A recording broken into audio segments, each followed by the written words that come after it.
A continuació fem un canvi de temàtica, deixem la part més tecnològica i anem a parlar d'ètica.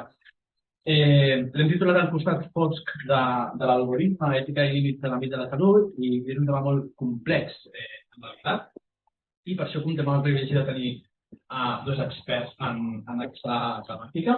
Per un costat tenim a la doctora Maria Jiménez. La doctora Maria Jiménez és professora de bioètica, és professora visitant a la Universitat de Suècia, experta en bioètica, infermera de professió i de la Universitat Rovira i Virgili.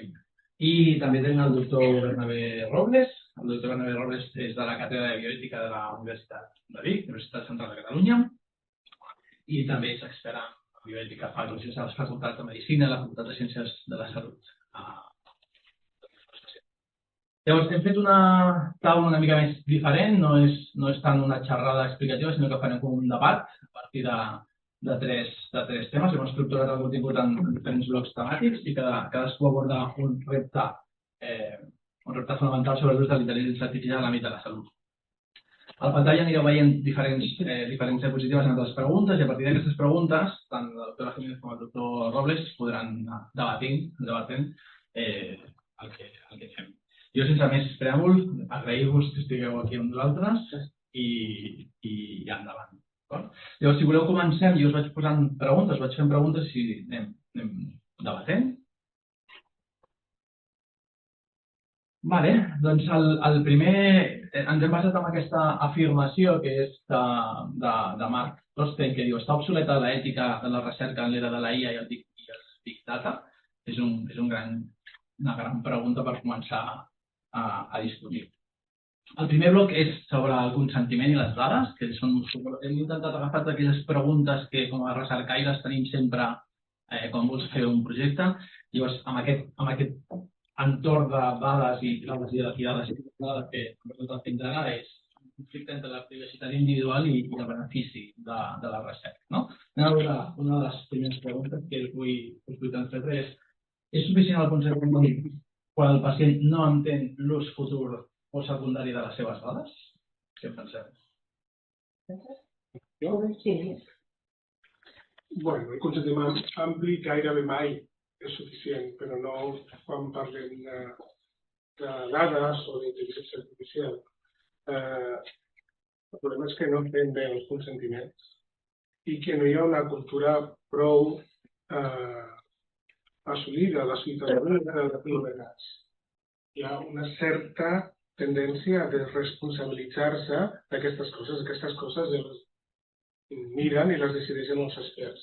Ens falta una mica de compromís social com a ciutadà. És a dir, no són els experts els únics responsables que jo estigui informat, sinó que jo també tinc una responsabilitat. Consentiment informat és cosa de tots. Però sí que és veritat que de la part dels investigadors no li pren la importància que té el consentiment. I moltes vegades en aquests estudis és perquè ni el propi investigador sap ben bé per on anirà l'ús secundari de dades. No pots controlar el flux de dades una vegada centrat o les teves dades han entrat en un estudi de Big Data.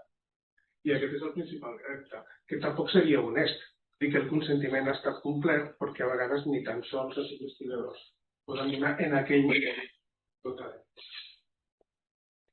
En este sentido, bueno, yo complemento un poco. No, pueden ser. Sí, yo faré en castellà. Bueno, bon dia, moltíssimes gràcies per la invitació i de compartir aquest espai que trobo que és molt interessant i molt enriquidor, perquè, clar, te dones compte de la necessitat que hi ha de reflexionar des de diferents prismes en relació a la intel·ligència artificial.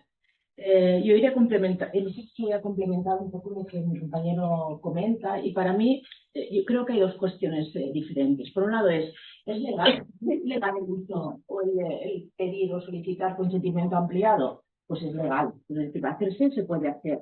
Lo que pasa es que el cómo es de lo que se ocuparía la ética, ¿no? Y en este caso, este consentimiento ampliado desde mi punto de vista, y podéis estar algunos de vosotros en contra, porque en la ética pues eso es lo que tiene, ¿no? Que son percepciones que uno tiene en relación a cómo deberían de ser las cosas.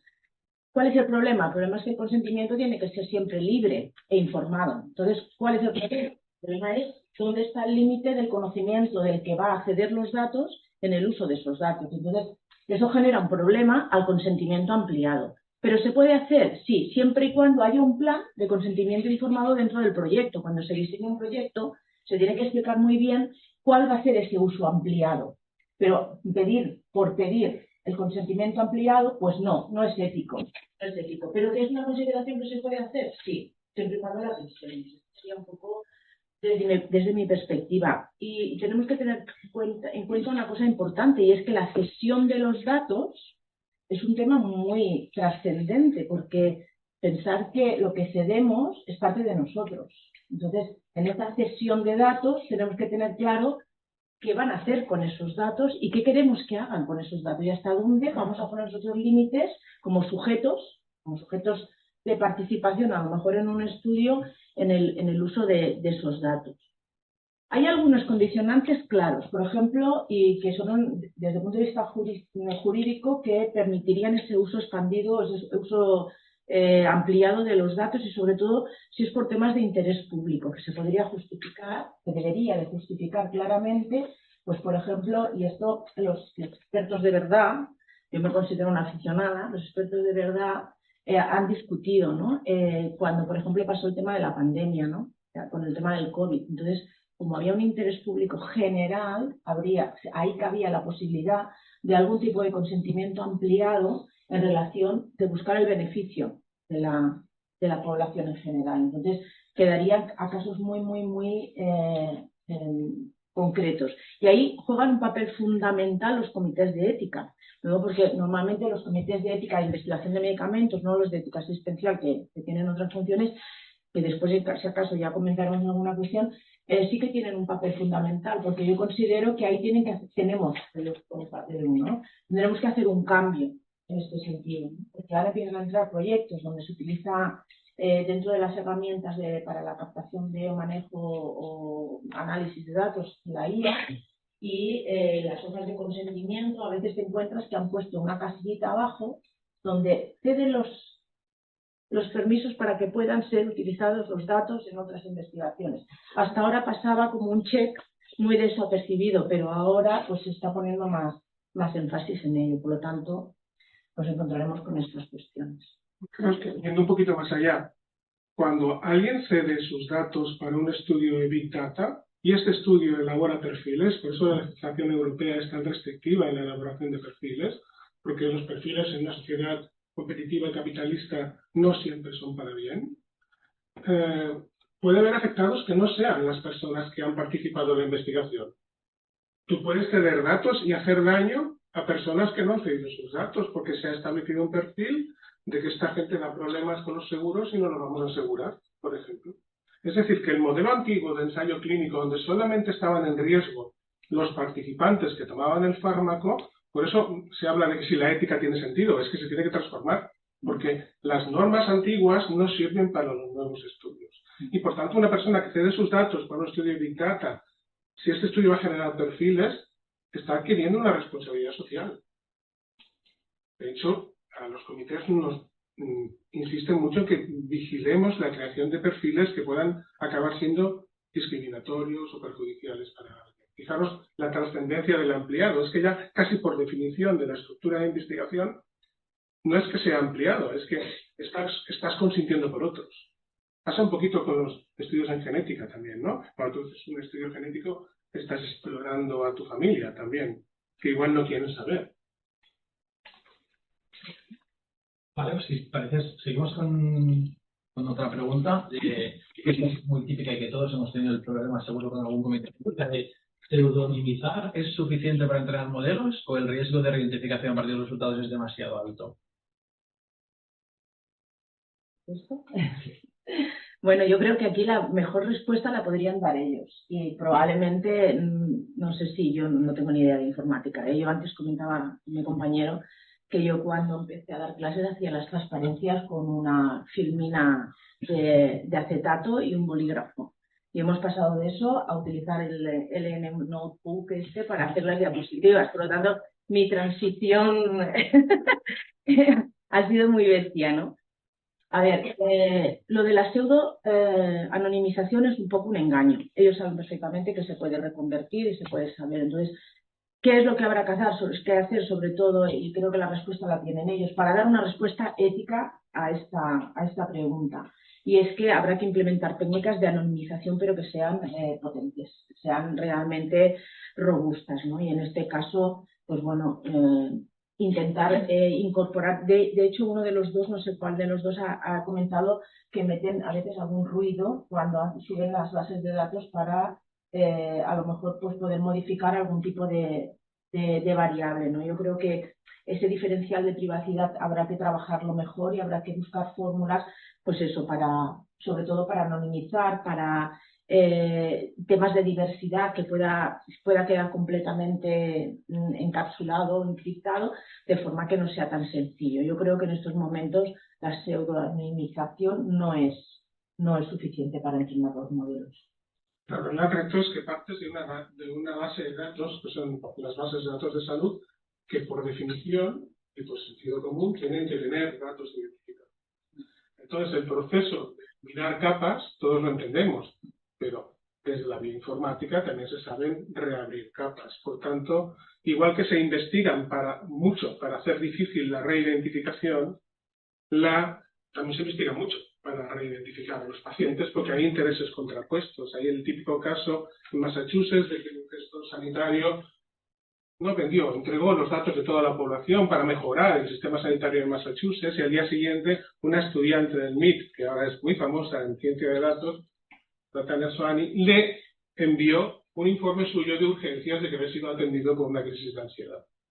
Se lo envió a él, no vulneró su confidencialidad, pero le dejó claro que él pensaba que había pseudonimizado. ¿Cuándo acabas? ¿Cuándo estás seguro de que los datos son seguros? Prácticamente nunca. Lo que había pasado a este político es que había incluido el código postal y la fecha de nacimiento en los datos que había entregado. Por ejemplo, ahora ya sabemos en los comités que miramos para qué quieres que conste en tus datos de investigación la fecha de nacimiento. Para felicitarle en su cumpleaños.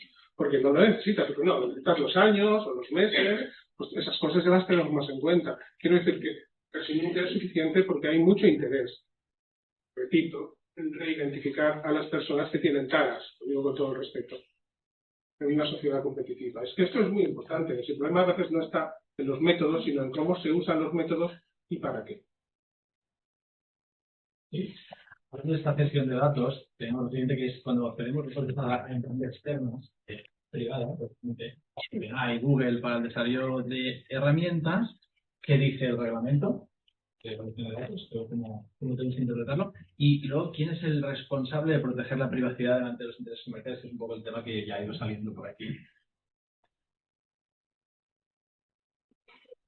Bueno, en este sentido yo creo que ¿de quién es la responsabilidad? Bueno, pues de entrada lo que se tiene que garantizar es que ese contrato de alguna manera asegure un uso responsable de los datos, tanto por parte de la empresa, en este caso sea OpenAI, o sea Google, o sea quien sea, ¿no?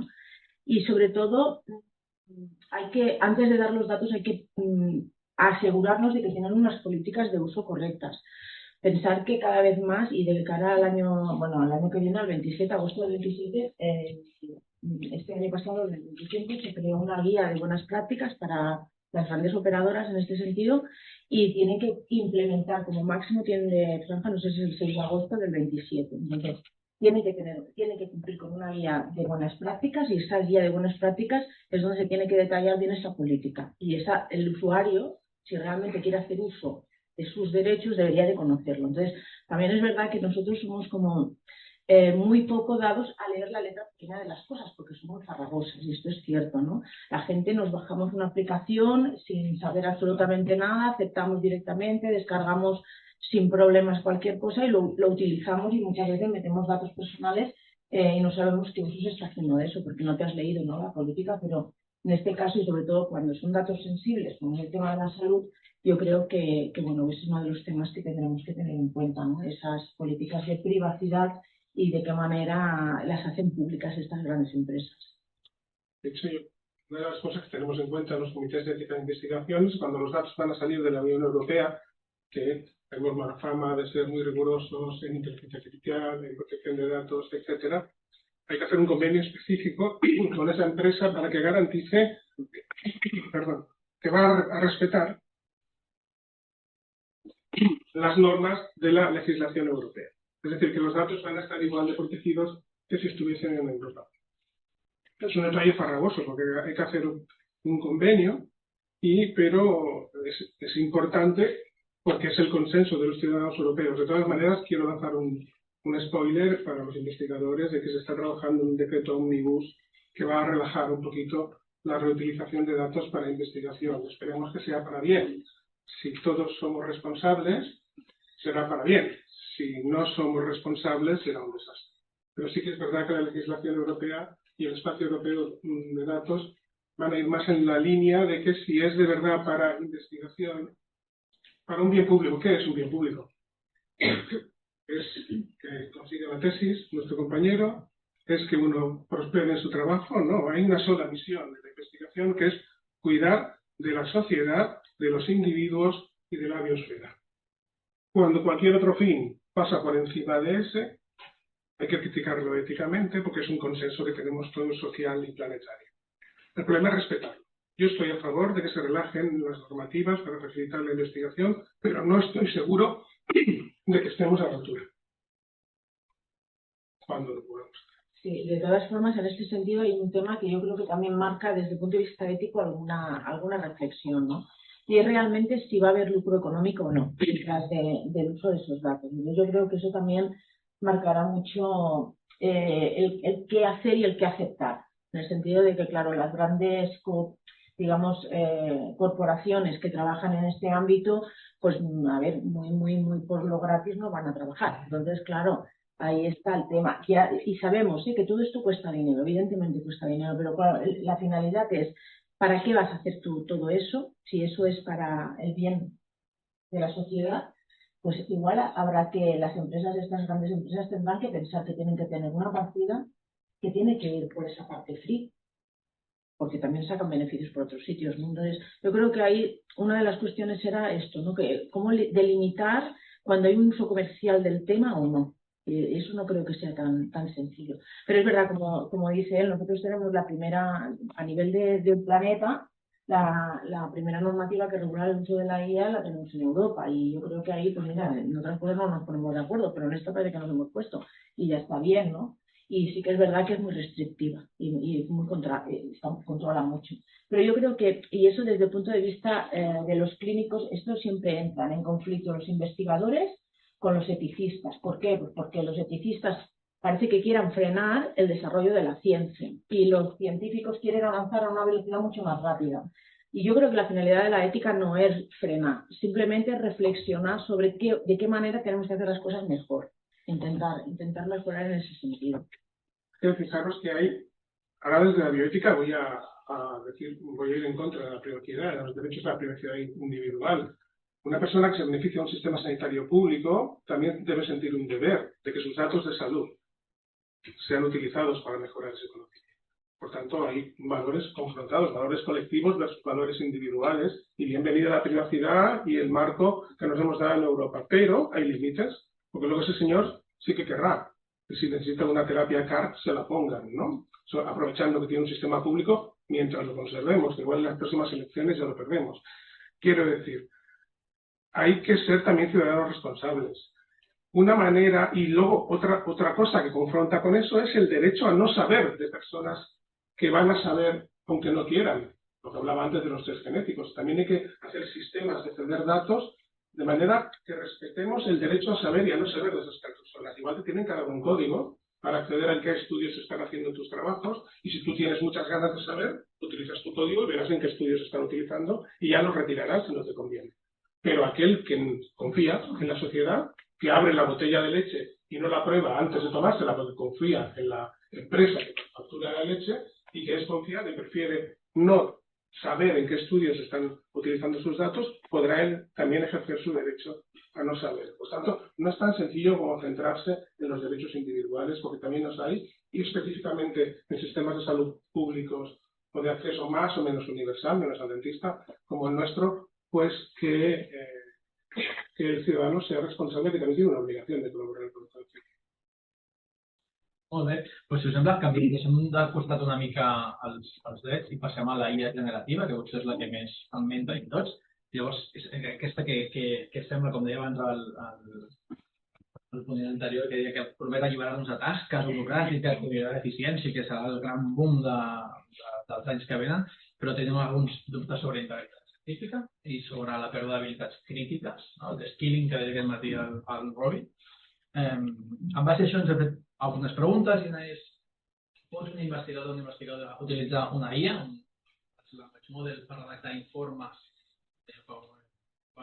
resumir històries o generar hipòtesis sense comprometre la recerca? ¿Quién es el autor de ese estudio? En ese caso, la humanidad. Perspectivas del software. ¿Qué es un autor? Son cosas las que decía el compañero que tenemos que repensar la sociedad. Pues igual el concepto de autenticidad, de creatividad, de mérito, está en riesgo o en revisión si estas herramientas siguen prosperando. Estamos muy acostumbrados a la autonomía de la mente. Nuestra sociedad se organiza en lo jurídico y en lo docente por la autonomía de la mente. Tú no tienes que copiar. Tiene que ser tu trabajo. Tú eres responsable de tus actos. Pues se avecina un mundo en el que esa responsabilidad va a ser compartida. Será finalmente nuestra. Pero habrá muchos factores que intervendrán en esta voluntad autónoma en la cual hemos mantenido la sociedad del siglo XVIII. La autonomía de la mente. Y eso está en riesgo ahora. Por tanto, hay que reinventar las maneras de definir la autoría e intentar, sobre todo, poner en valor aquello que no se puede hacer barajando datos, que en el fondo es lo que hace ChatGPT, barajar datos, imágenes, te genera, bueno, es lo que hago yo cuando preparo una conferencia, cuando preparo una presentación. Cojo datos, los barajo y al final he hecho tan mía que parece que es original. Pero no he hecho una cosa muy diferente de la que hace ChatGPT. A veces tenemos un poquito de prejuicio antropocéntrico de que solamente nosotros lo hacemos bien y somos el patrón oro. Todo eso también habrá que revisarlo. Desde mi punto de vista, y a día de hoy, esto ya está cambiando cada día que pasa, para mí no es autora. La IA no es autora de nada. Para mí, en todo caso, es una herramienta asistida que permite a los investigadores, pues a lo mejor agilizar en tareas que es lo que decimos, ¿no? Yo cuando hacía la tesis, hacía fichitas en cartulinas con rayitas, que los que sean de los años X, pues ya se acordarán de esas fichitas, ¿no? Rellenábamos fichitas. Ahora esto pues ya no existe. Entonces, es una herramienta que te permite, pues a lo mejor lo que tú podrías estar un mes haciendo, pues hacer esquemas de artículos, pues que una herramienta pues te haga un resumen de lo más importante de aquellos artículos y a ti te permita después trabajar sobre ese material. Por lo tanto, la autoría para mí sigue siendo del científico, pero yo creo que hay dos cuestiones que son fundamentales. Primero, es que hay que hacer una declaración ética del uso de la IA cuando uno hace un trabajo. Yo creo que esto es fundamental. ¿Por qué? Pues porque hay que especificar si realmente la has utilizado o no la has utilizado. Además, os digo una cosa, el hecho de que no la utilices, estás en desfase con la gente que la utiliza. O sea que, por lo tanto, no creo que no haya que utilizarla, al contrario, hay que utilizarla y hay que utilizarla.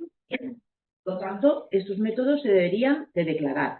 Y por otro lado, la verificación humana es fundamental. De hecho, el reglamento de la Unión Europea, en uno de sus artículos lo pone claramente. Es decir, no se puede aceptar que no haya una supervisión humana ante el uso de una IA. Por lo tanto, ¿quién es el autor? Pues él. ¿Y quién es el responsable? Porque cuando uno es autor, va asociada a la responsabilidad. Si yo publico un artículo, lo que digo en aquel artículo, el responsable soy yo. En este caso soy yo. Haya utilizado IA o no haya utilizado IA. Si yo he declarado el uso de la IA, pues será una cuestión más. Es diferente cuando ese producto lo pueda, de alguna manera, hacer público una de las compañías de IA, ¿no? Que hicieran ellos estudios de manera independiente y ellos serían responsables de eso. Pero los que somos de a pie y que hacemos investigación de nuestras tesis doctorales, de nuestros estudiantes de doctorado, yo a mis estudiantes de doctorado les digo que utilicen la IA. Claro que se lo digo, que lo hagan, pero que lo hagan bien. Y además que me enseñen, porque es que el tema es que tengo yo que aprender, porque si no, ¿cómo voy a evaluar a un estudiante que sabe más que yo de IA? Pues claro, me puede, vamos, me lo tengo que creer absolutamente todo. Entonces, yo doy fe de que los estudiantes utilizan IA.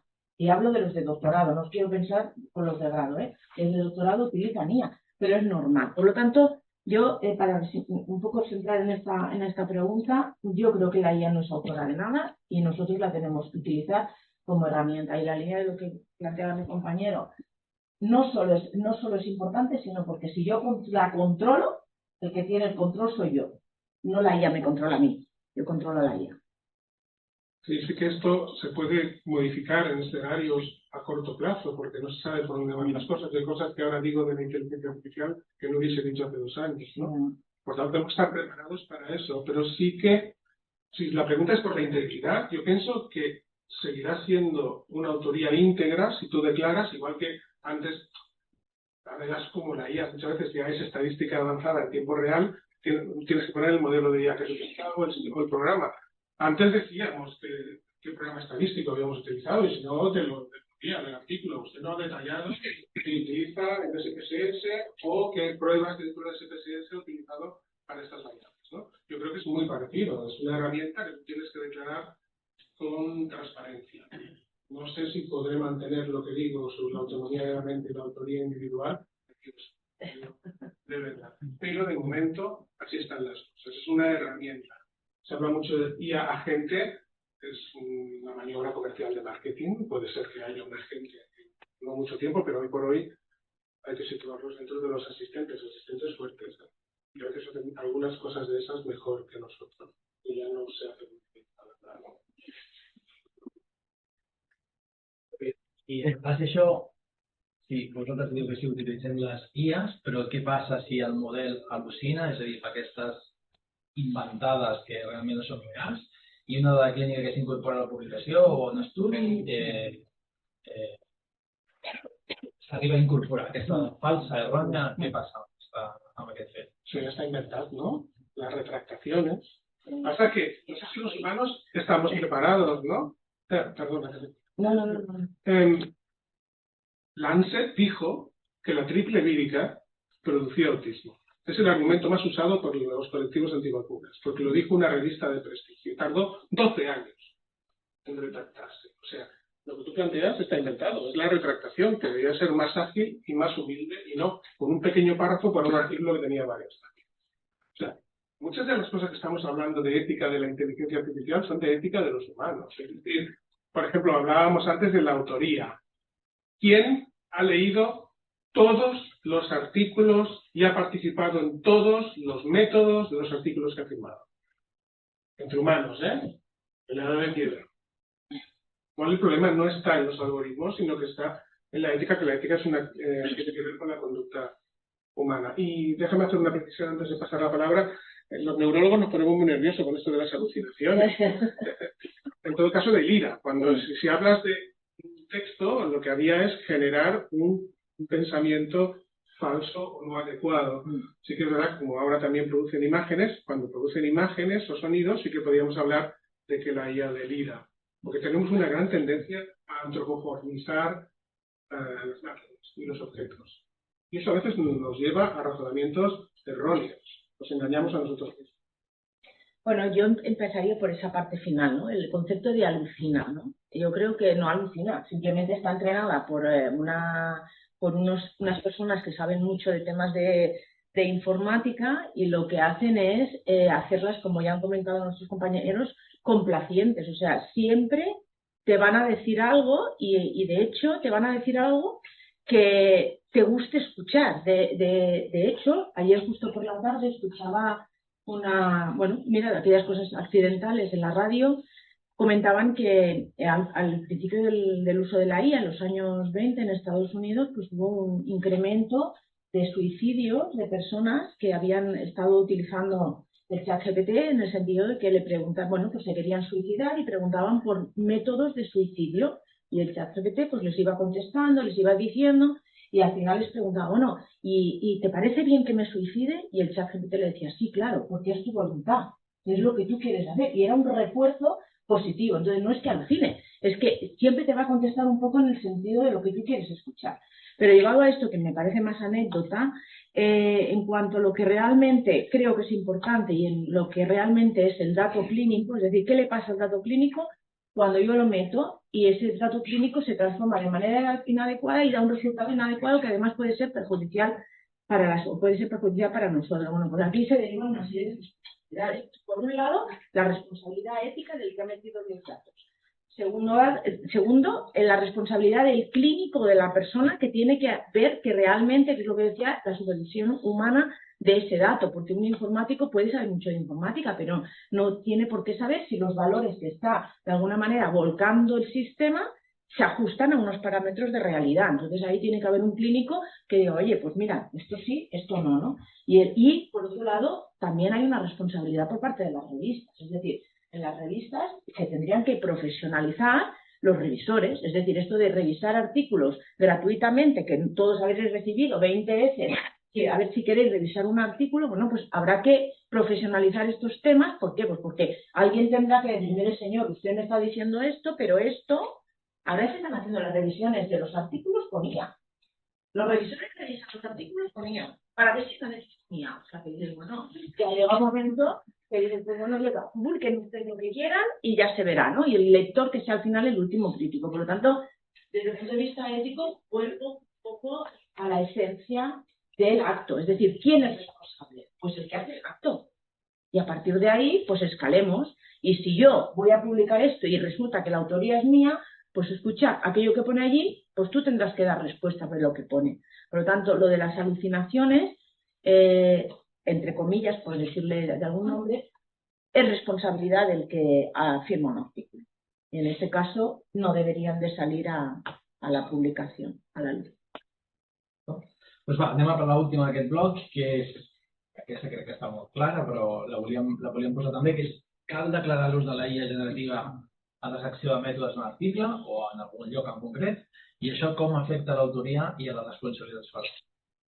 Perquè aquesta pregunta ve a dir-nos moltes vegades ens fa por declarar que hem utilitzat una IA perquè ens el tiraran cap enrere l'article, i llavors la mayoría de artículos es declaro que he utilizado esto para corregir el lenguaje. ¿Cómo afecta eso? Fijaros que si ponemos en todos los artículos conflictos de interés, ninguno, mentira. Todos tenemos conflictos de interés y hay que declararlos para que no influyan. Si el problema no es que haya conflictos de interés, es que influyan en tu publicación. Sería mucho más sano decir, pues mira, estoy haciendo la tesis. Es un conflicto de interés. O quiero quedarme de adjunto. O quiero abaratar los costes de mi hospital. Todo esto son conflictos de interés. Pues fijaros que el problema al final, queremos desplazar problemas éticos que están en nuestra naturaleza a las máquinas. Incluso la IA te podría, decimos validación clínica. La validación clínica también tiene sesgos. De toda la vida lo hemos hecho así, de nuestra experiencia, ahí también hay sesgos. Cosas que hemos hecho mal siempre. Igual también podríamos aprovechar esa visión desde fuera, extraterrestre, por decirlo de una manera poética, de la IA para detectar sesgos que no habíamos detectado en nuestra práctica. O sea que hay que verlo desde las dos partes. Me gustaría que cada vez que anticoagulo a alguien, una inteligencia me dijese que ha detectado 4 de los que anticoagulaste de mi pasado. Porque yo no los veo. Le sangran al digestivo, le sangran a mi internista, le sangran de urgencias. Ahí la IA me podría ayudar a ponerme los datos frente a mí. Los expertos muchas veces hablamos de intuiciones. Es que a mí este fármaco no me va bien. ¿Y cuántos has puesto? Los genéricos no me van bien. Ese tipo de aproximación un poco de mago, que también tenemos los clínicos, también podría ser controlado por un bueno. Y no solo el demonio. El problema es que hay que nutrirlas bien con datos y estarlas monitorizando en cuanto a los resultados que dan continuamente. Yo creo que en estos momentos estamos en un impasse en el tema de las revistas y en la declaración del uso de la IA, ¿no? Y es lo que dices tú, ahora pues vamos, que más o menos se nos ocurre, porque tenemos un poco como la sensación de que si pones que has utilizado IA, que no tenga tanto valor, ¿no?, el trabajo.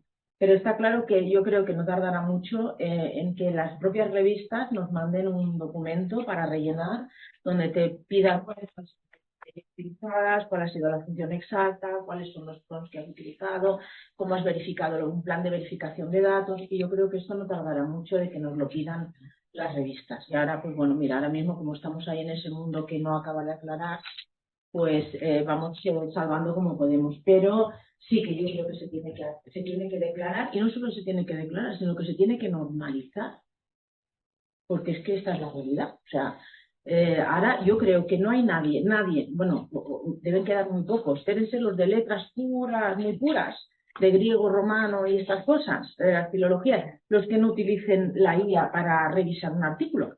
Pero los de ciencias de la salud, yo creo que no hay nadie que escriba hoy en día un artículo y que no haya utilizado para algo, que no quiere decir que se tengan que inventar las cosas, que no lo hayan utilizado para la corrección gramatical, para hacerlo más corto, para abreviarlo, para hacer un resumen, para hacer una tabla, que no lo haya utilizado. Por lo tanto, yo pienso que estamos ahora en esa fase de transición.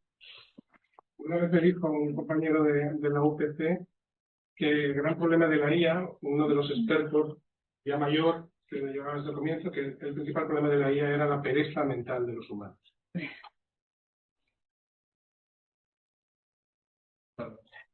Vale, doncs passem a l'últim bloc, ja, si us sembla. L'últim bloc és sobre els biaixos i identitats, no?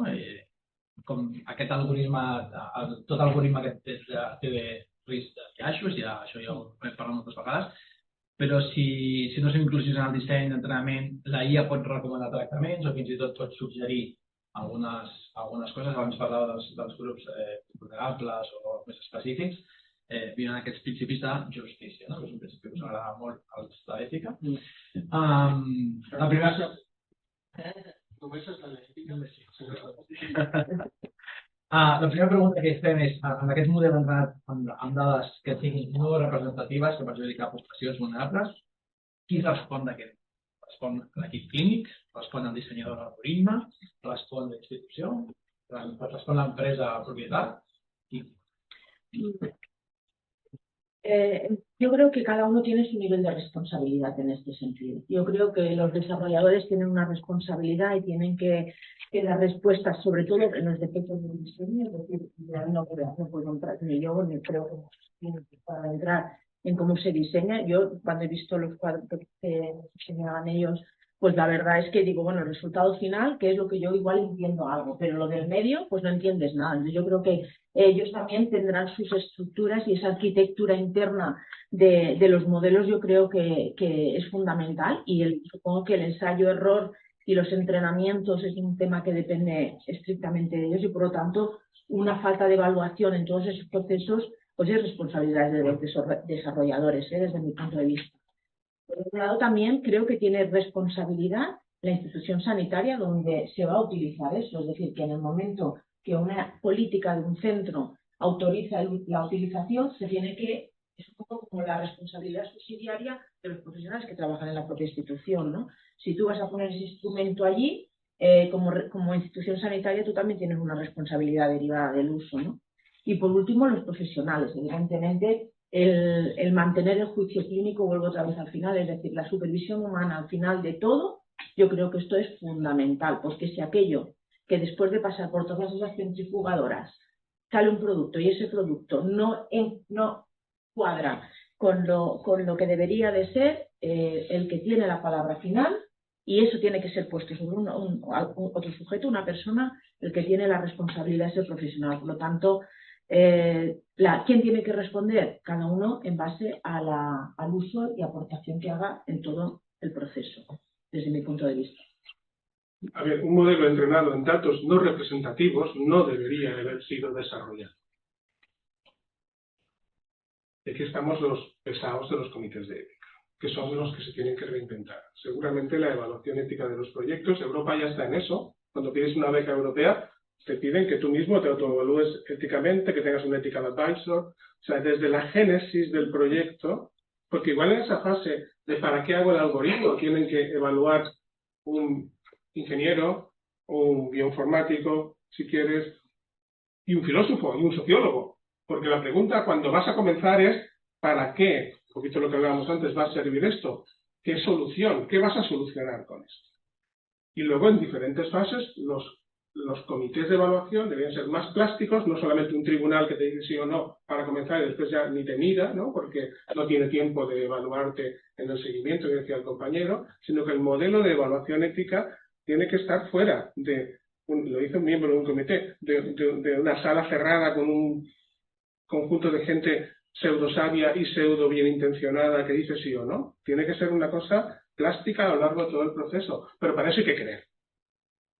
Y autoevaluarnos no nos gusta mucho a los humanos.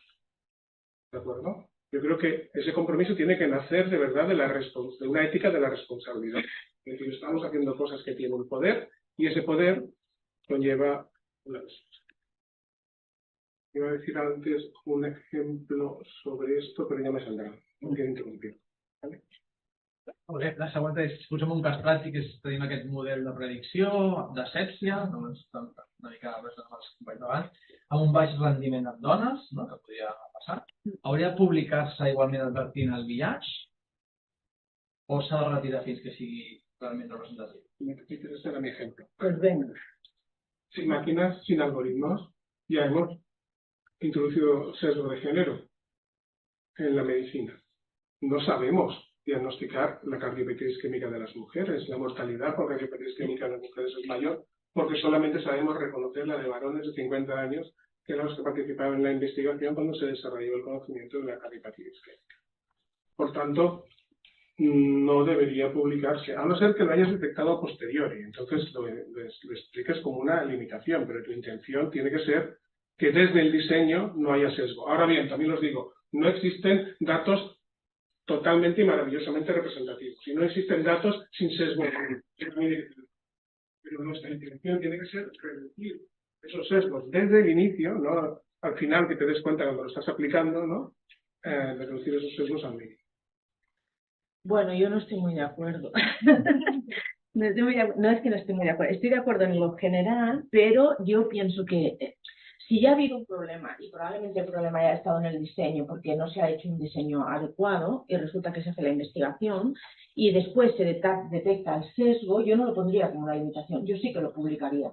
Y lo publicaría diciendo que hay un sesgo importante en relación a eso, porque ahí se ha hecho un trabajo, y se ha hecho un trabajo que probablemente esté bien hecho. Porque una cosa es que tú hagas una cosa intencionadamente mal, y otra cosa que sea accidentalmente tengas un resultado. Entonces yo creo que ese resultado puede ayudar a lo mejor a después un rediseño o a veces alguna cuestión, darte cuenta de que ahí hay una infravaloración. Por ejemplo, pasa, y esto es un estudio que no hace mucho se publicó en Estados Unidos en relación a dermato. Dermato es una de las, hay como varias especialidades que han hecho estudios ya de cómo aplica la IA, ¿no? Una nos lo han presentado porque además tenemos la suerte de tenerlo en Tarragona, que es lo que está todo relacionado con las unidades, la monitorización de los pacientes críticos en las unidades de cuidados intensivos.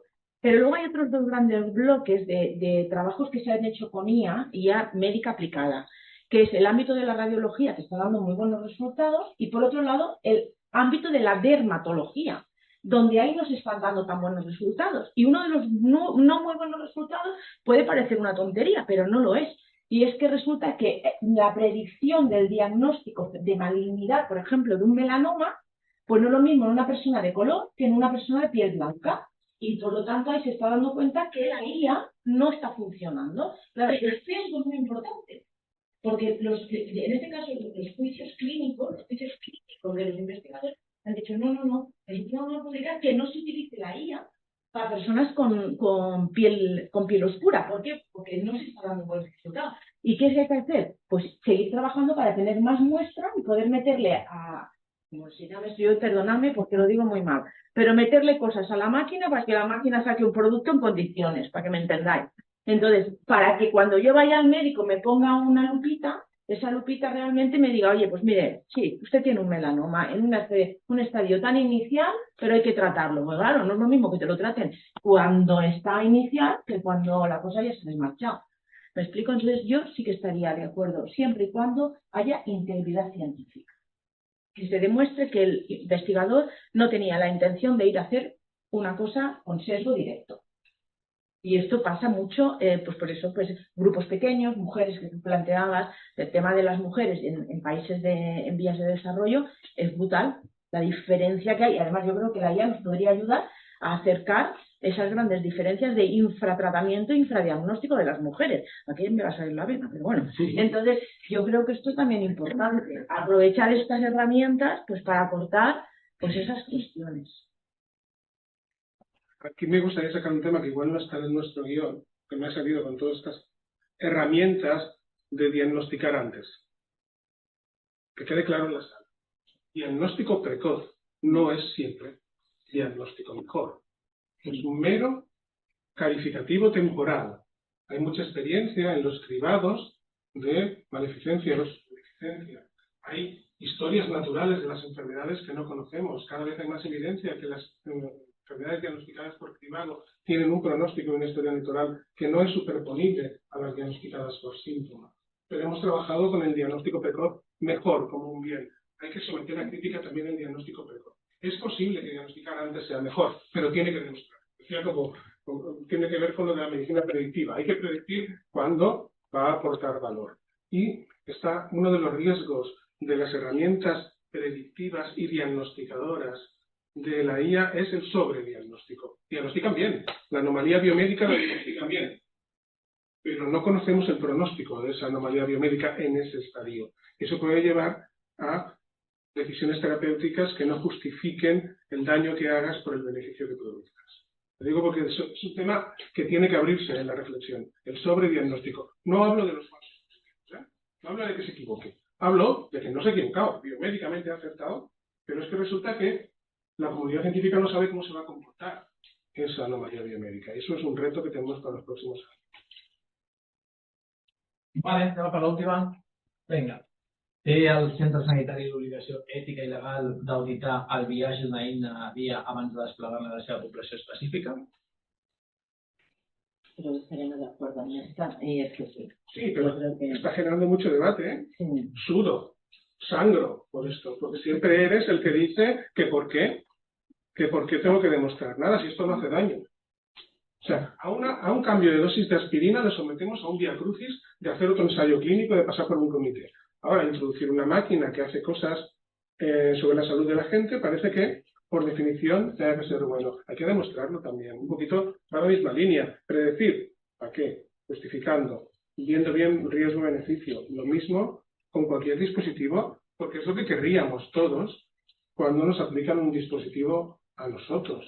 Estar seguros de que por lo menos mucho daño no me va a hacer y que me va a aportar algo a mi historia de vida, a mi trayectoria vital, ¿no?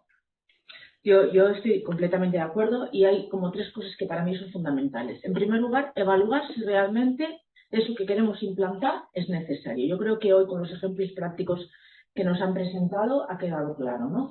Entonces, cuando ves una necesidad, te planteas si realmente hay que hacer algo más para mejorar eso. Por otro lado, hay que hacer una revisión técnica de todo ese procedimiento y para ello la incorporación, y para mí esto es fundamental, que los hospitales cambien sus estructuras y empiecen a pensar en que en un hospital trabajan más allá de los profesionales estrictamente relacionados con la atención directa a los pacientes, sino que hay otra serie de profesionales que son necesarios para que una estructura de estas características avance y se modernice. Y luego una cuestión que también me parece muy interesante y que también ha salido en alguna de las transparencias es el tema de la monitorización constante, es decir, el control constante del uso de este tipo digamos, de instrumentos, de herramientas, llamémoslo como queramos, ¿no? Porque yo creo que para que realmente cada uno se haga cargo de lo que se tiene que hacer cargo. Yo creo que esto es una cuestión, pues ya más ya no tanto de quién es la responsabilidad, sino cada uno de nosotros de qué somos responsables, ¿no? Es un poco cambiar esa percepción. Y, por supuesto, la responsabilidad del diseño pasa porque los desarrolladores hagan modelos adaptados desde el punto de vista ético y técnico a las necesidades de las poblaciones y, por otro lado, la responsabilidad de uso de los clínicos, utilizarlo como una herramienta con el punto final que yo a día de hoy sigo pensando que tiene que ser, y en eso sí que es verdad que la normativa es muy conservadora, tiene que ser que él sea un ser humano el que diga sí a esto o no a esto. Entonces esa supervisión final yo creo que es fundamental. Y luego hay que romper una falacia, ¿no? Una falacia que es para mí clara y es la falacia de autoridad. Es decir, a las máquinas parece que, y la sociedad en general parece que a las máquinas le dan, pues eso, ¿no? Como que tienen capacidad de acertar en el 100% de las veces. Y el médico o la enfermera se equivoca el 100% de las veces, porque es humano, ¿no? Y la máquina, como la máquina puede ser perfecta, no se equivoca. Yo creo que esto es un error grave, ¿no? El pensar que la máquina no se equivoca, porque es una trampa que nos hacemos. De hecho, los médicos de familia o las enfermeras de atención sanitaria, una de las cosas que dicen es que cuando el paciente haga la consulta, les dice, no, es que he consultado en el chat GPT y me ha dicho que el tratamiento es este, ¿cómo es que me das este? Claro, con esto el profesional tiene que batallar, por lo tanto, a nosotros se nos gira doble filo. Entender lo que dice el chat GPT y además ser capaces de convencer al otro para decirle que aquello que dice el chat GPT no es lo más adecuado para ti, por tus condiciones. Entonces, las competencias, de hecho, este viernes pasado salió un Real Decreto que regula las profesiones, que hay un cambio en el modelo de regulación de la profesión sanitaria y especialmente en cuanto a cuáles tienen que ser las competencias para movernos en la Comunidad Europea. Y una de las cosas que hace muchísimo hincapié son en las competencias digitales.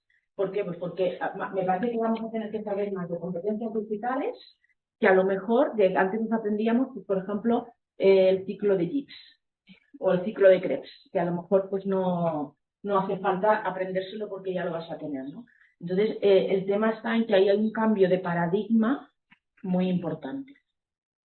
Sí, a mí lo que me ha gustado de escuchar a los compañeros es que desde el mundo más técnico se insistía en el tema de seguir validando, porque claro, cuando va cambiando la entrada de datos, las recomendaciones, yo nunca sé cómo llamarlo, los outputs van cambiando en estas máquinas. No es como ahora que hacemos un electrocardiograma y ese resultado es ese y no cambiará, ¿no? Sino que si tú estás decidiendo, por ejemplo, un dintel para decidir un aborto, pues igual tendrás que hacer, si es una herramienta de inteligencia artificial la que te define el riesgo, lo más próximo entre constatar los resultados y la decisión, porque es que si te demoras mucho, el resultado puede cambiar y el dintel puede cambiar porque la entrada de datos. Una de las excusas que han puesto los desarrolladores para no hacerse responsables de cuando un sistema de inteligencia artificial funciona mal es que tus datos están mal. O sea, esta interdependencia entre la calidad y la integridad de los datos y la eficacia de estas herramientas,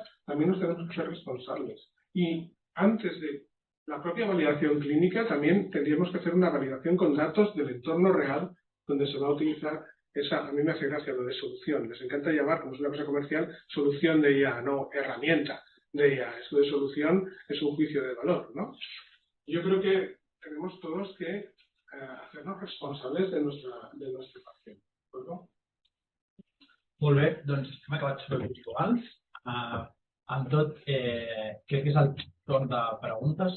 El públic té alguna pregunta, alguna cosa que vulgui aclarir.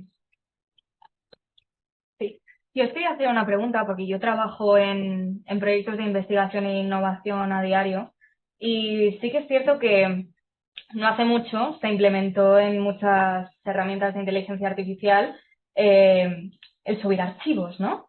Entonces, muchos de esos archivos tienen información confidencial y mucha de esta información confidencial es importante a la hora de tomar una decisión y de decirle a la IA que es importante para que tome esa decisión. Entonces, me gustaría saber desde vuestro punto de vista ético y clínico cómo abordaríais la confidencialidad de esos archivos. Por ejemplo, Gemini pertenece a Google, tú le estás cediendo tus datos a Google.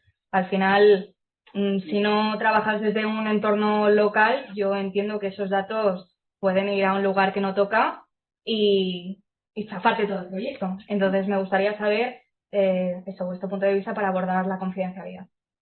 El reglamento de inteligencia artificial permite el uso de datos especialmente protegidos y su intención es reducir sesgos.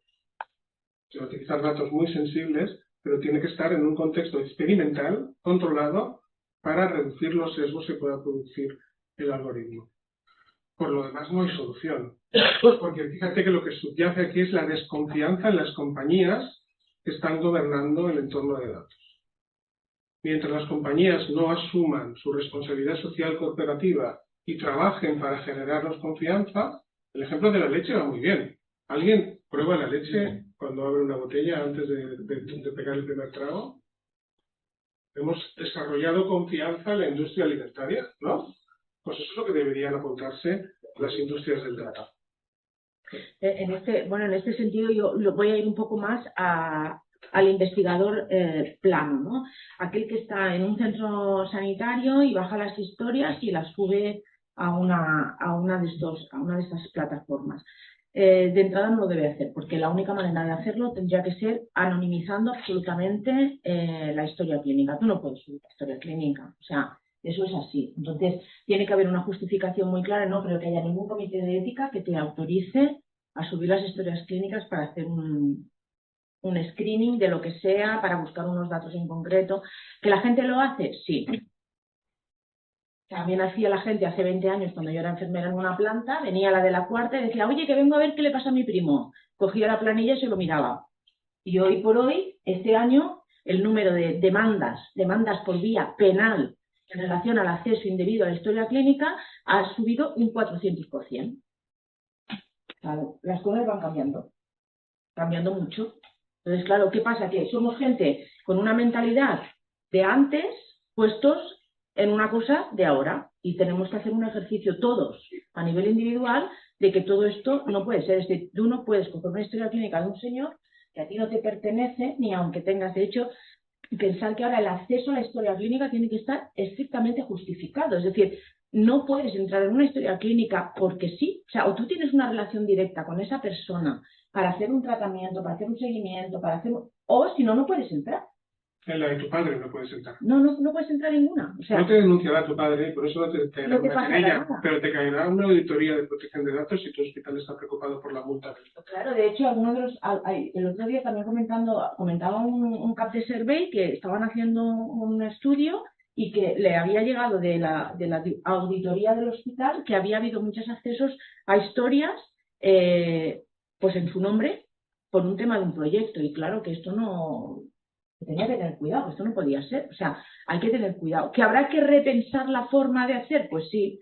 Pero lo que está claro es que a lo mejor la historia clínica pues se tendrá que desagregar y eso nos tendrán que ayudar probablemente los que realmente saben de hacer estas cosas. Y habrá que quitar los datos personales del resto de datos para que cuando se haga una bajada de datos, o a lo mejor esto ya se puede hacer, que yo no lo sé, lo desconozco, se puedan sacar solo datos de la historia clínica que no identifiquen a la persona. Hay hospitales que ya están trabajando en ello, un poquito anticipando lo que parece establecer el decreto Omnibus este que os habla. Pero para eso, el ciudadano lo que quiere proteger es su identidad. Porque cualquier ciudadano, aunque tiene derecho a que no se utilicen sus datos de salud, porque no quiero, ya está. No creo que tenga ningún problema en que sus datos de salud desagregados se utilicen para generar conocimiento. Lo que él no quiere es que nadie sepa que él tiene esa cara. Perdonad por la palabra. Para que entendáis que nadie lo pueda discriminar por ello. Yo creo que esa es la clave.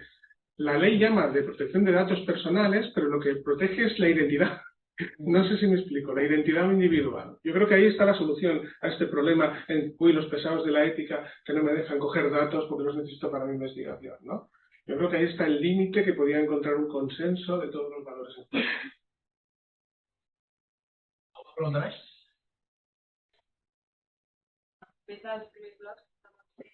Seria molt interessant tenir models de consentiment informats que incloguin aquest. Perquè amb els actuals hi ha problemes per accedir a les dades. Para reflexionar, una pregunta a nivel poblacional, como usuarios de IA para autodiagnóstico, ¿se debería desde salud pública dar el mensaje de consumo responsable de la IA, igual que se dan otras recomendaciones?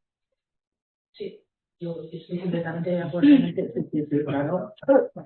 Sí, porque además es lo que os decía de lo de la falacia, ¿no? La falacia del conocimiento, es decir, se le da por hecho que aquello que dice el chat GPT es correcto. Entonces, claro, yo creo que esto es un error. Aparte de que genera una ansiedad tremenda, porque si tú le preguntas al chat GPT, oye, que me sale una manchita de tal, lo primero que te dice, probablemente tengo este cáncer.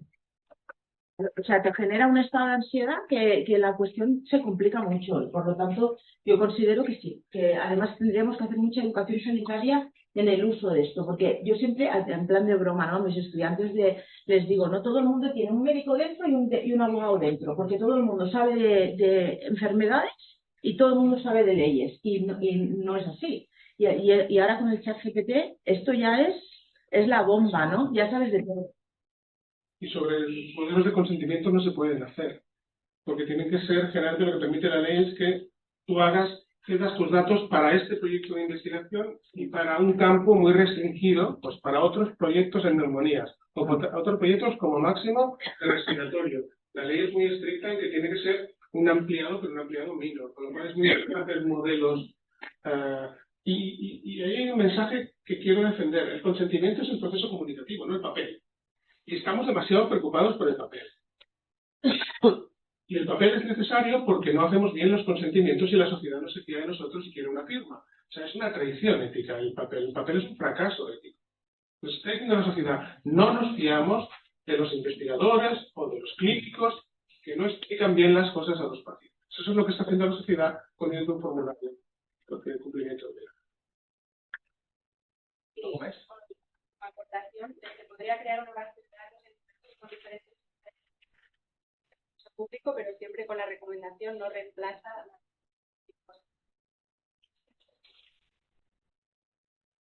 Tenim una pregunta per allà i ja, si tenim més preguntes, ho deixem aquí perquè hem d'anar a dinar. Després podem, durant l'hora de dinar podem continuar, però creo que está útil.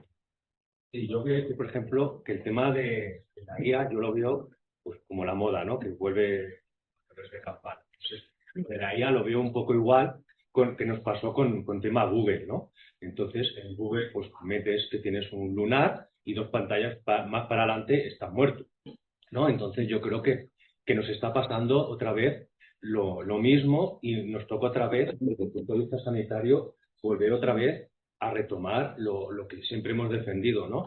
Pues que la parte clínica, ¿no? Se basa teóricamente en científico, estudios, etcétera. Y yo creo que nos falta esto. Yo lo vuelvo otra vez, eso, cuando empezábamos a estudiar, pues ibas a la biblioteca, ¿no? Tenías los libros y allí era la verdad absoluta, ¿no? Vino Google y todo el mundo pues consultaba allí. Y yo creo que la IA, desde mi punto de vista, vuelve a lo mismo. Ahora creemos que la IA sabe todo, responde todo, dos mensajes o dos prompts más para allá, ya está muerto, está vivo o lo que sea. Y yo creo que como sanitarios, yo creo que tenemos la responsabilidad de volver a educar a nosotros mismos, a los estudiantes futuros, a los profesionales y a la sociedad, porque es eso, que es una herramienta, sobre todo, bueno, igual que Google, ¿no? Que es muy accesible, muy fácil, no es cara. Pero la reflexión del ciudadano, ya no digo como profesionales, como personas atendidas, debería ser, quiero ser sujeto de atención, que es lo que éramos inicialmente, o mercado. Ahí es donde está el espíritu crítico del usuario. Quiero ser, ¿qué estoy siendo? ¿Por qué me están ofreciendo esto? ¿Y yo qué quiero ser? ¿Un sujeto de atención, que se tengan en cuenta mis valores? ¿O simplemente ver si cuadro para que se me aplique esta tecnología o este fármaco o esta cirugía? Yo creo que eso es madurez de ciudadano. Y esto no podemos delegarlo en otros. Hemos sido demasiado pasivos en lo que es nuestra salud. Le tenemos demasiado miedo a la enfermedad. Y eso nos hace frágiles. Sí, pero yo...